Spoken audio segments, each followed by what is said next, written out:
Српската православна црква ја благословува и одобрува автокефалноста на Македонската православна црква Охридска архиепископија. По разработување на техничко-организацијските детали ќе следи свечено прогласување на официјален акт. Одлуката на Српската православна црква за прифаќање на автокефалноста на Македонската православна црква Охридска архиепископија ќе придонесе за исправање на историските неправди, вели претседателот Пендаровски во честитката по повод донесената одлука.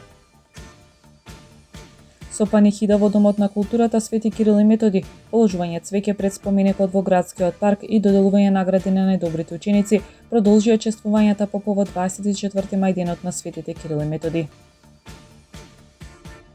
Посветено да го продолжиме аманетот за ширење на писменоста, зачувување на идентитетот и препознатливите културни вредности, вели градоначалникот Пецаков во честитката по повод денот на сесловенските просветители. Времето утре сончево и топло со температура од 13 до 29 степени. Следевте една минута вести на Охрид Ньюс.